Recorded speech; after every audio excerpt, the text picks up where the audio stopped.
Audio Jungle. Good evening students, Manas classes में आपका स्वागत है।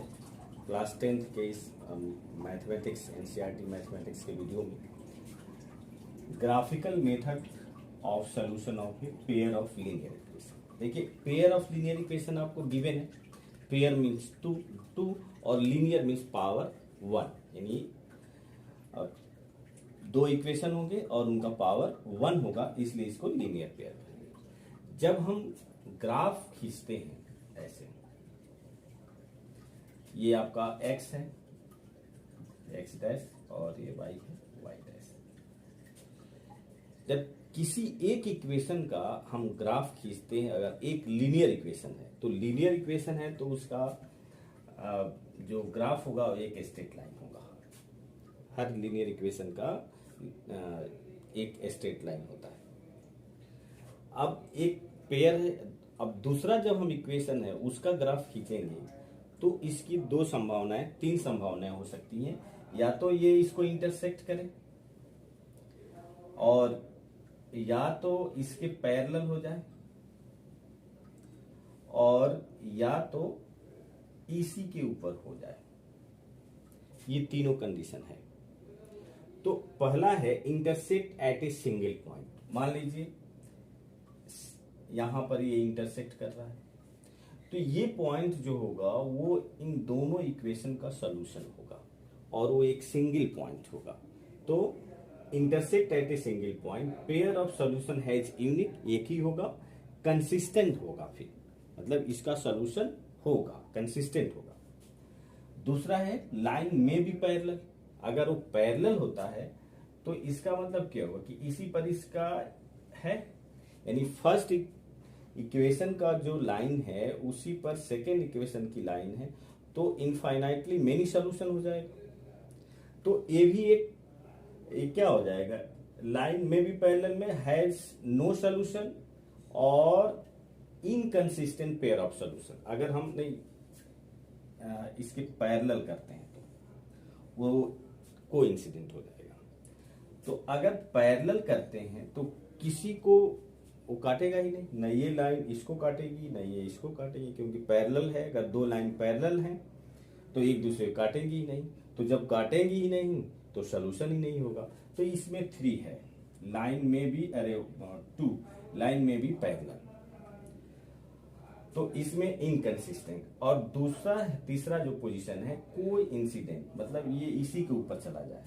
तो जो फर्स्ट का जितने पॉइंट लागू होंगे उतने ही पॉइंट सेकंड पर भी होंगे, तो इसके इनफाइनाइटली मेनी सॉल्यूशन हो जाएंगे।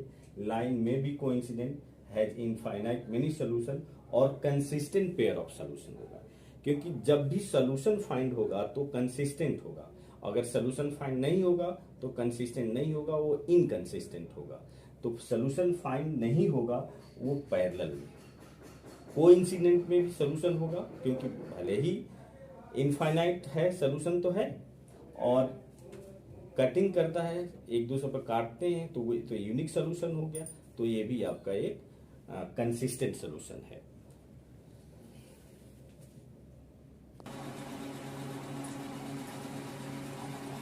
अगला देखिए, लीनियर इक्वेशन का जब भी हम लिखते हैं, जैसे 2x + 3y + 6 = 0, तो इसमें हम मान लेते हैं कि एक standard equation a1x + b1y + c1 = 0, a2x + b2y + c2 = 0।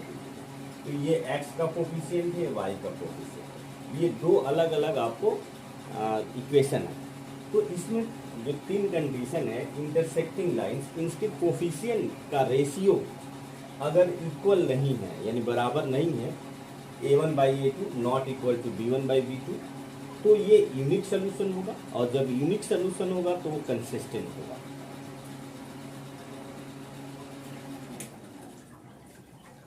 और सेकेंड है पैरेलल लाइंस। पैरेलल लाइंस में नो सॉल्यूशन, दोनों अलग अलग लाइंस होंगी। तो इसमें a1/a2 equal to b1/b2 but not equal to c1/c2। अगला है कोइंसिडेंस, मतलब लाइन एक ही पर चली जाएगी। तो इसके इनफाइनाइटली मेनी सोल्यूशन होंगे और A1/A2, B1/B2, C1/C2 ये सभी इक्वल हो जाएंगे तो वो उसी पर जाएगा। अब इसको हम इक्वेशन को सॉल्व किए बगैर केवल इनके कोफिशिएंट के हेल्प से हम बता सकते हैं कि कौन कंसिस्टेंट है, कौन इनकंसिस्टेंट है, कौन इनफाइनाइटली मेनी सोल्यूशन है, ये सब बता सकते हैं। अब देखिए ये इक्वेशन दिया गया है और इस इक्वेशन के हेल्प से आपको स्टेटमेंट दिया गया है। स्टेटमेंट के हेल्प से दो लीनियर इक्वेशन बनाने हैं और उनको ग्राफिकली सॉल्व करके और सॉल्यूशन बताना है। पहले तो स्टेटमेंट पढ़ करके और इक्वेशन बनाना सीखिए। जैसे इसमें कह रहा है 10 students of class two part in mathematics quiz, मतलब 10 स्टूडेंट्स भाग लेते हैं। If the number of girls is 4 more than the number of boys, find the number of boys and girls. तो आप पहले मान लीजिए यहाँ let number of boys equal to x और गर्ल्स इक्वल टू y। तो पहले कंडीशन के अनुसार क्या है, स्टूडेंट्स में तो बॉयज एंड गर्ल्स दोनों आ जाएंगे, तो हम सीधे लिख देंगे क्या, x plus y equal to 10। यानी स्टूडेंट 10 है तो बॉयज और गर्ल्स प्लस कर देंगे तो 10। इक्वेशन आपका ये हो गया। दूसरा इक्वेशन ये कह रहा है कि if the number of girls is 4 more than the number of boys, तो y इक्वल टू ये जो नंबर ऑफ गर्ल्स हैं is 4 more than the number of boys, यानी x प्लस 4। देखिए the number of girls is 4 more than the number of boys, 4 अधिक है। तो अब इससे एक इक्वेशन बना लेंगे तो क्या हो जाएगा, y minus x equal to 4। ये आपका सेकेंड हो गया। अब इन दो इक्वेशन है, इनको आप ग्राफ पर सॉल्व कर सकते हैं ऐसे लेकर के। पहले आप फर्स्ट वाले को देखिए। फर्स्ट में आप देखते जाएंगे फ्रॉम फर्स्ट। एक टेबल बना लीजिए। अगर x equal to 10 minus y होगा तो y इक्वल टू आप मान लीजिए 2, तो x इक्वल टू 10 माइनस 2, ये आपका 8 हो जाएगा। तो दो ही रख लीजिए, एक y बराबर आपका 3 ले लीजिए, तो x बराबर 10 माइनस 3, तो ये 7 है। तो ये आप एक x y का रख लीजिए।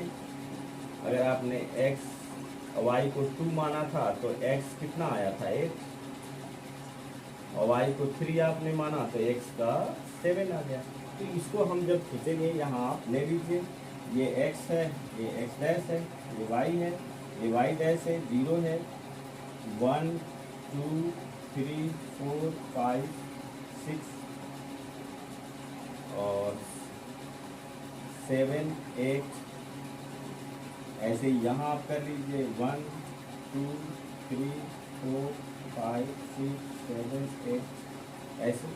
अब देखिए इसमें अगर x की वैल्यू 8 है तो y की वैल्यू 2 है, तो यहाँ आपका ये हो गया। अगर x की वैल्यू 7 है तो y की वैल्यू 3 है, तो आपका ये हो गया। तो ये 2 है, इसको मिला के आप ऐसे एक लाइन खींच लीजिए। ये आपका इक्वेशन 1 का हो गया।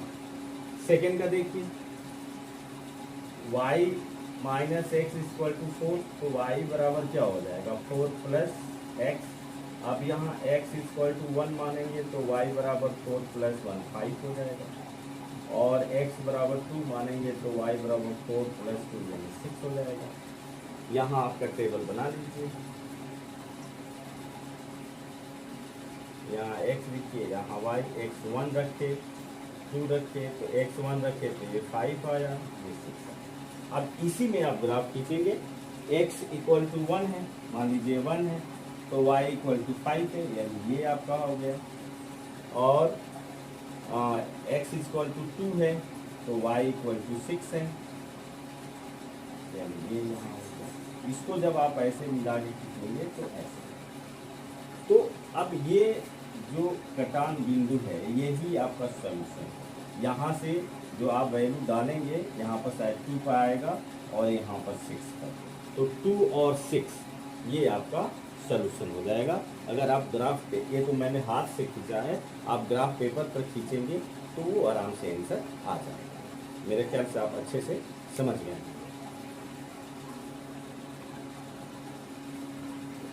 स्टूडेंट्स, फिर मैं अगले क्वेश्चन को बताऊंगा नेक्स्ट वीडियो में। अगर आपको समझ नहीं आएगा नहीं आया होगा तो उसको कमेंट में लिखिएगा, फिर मैं उसको बता दूंगा। तब तक के लिए धन्यवाद।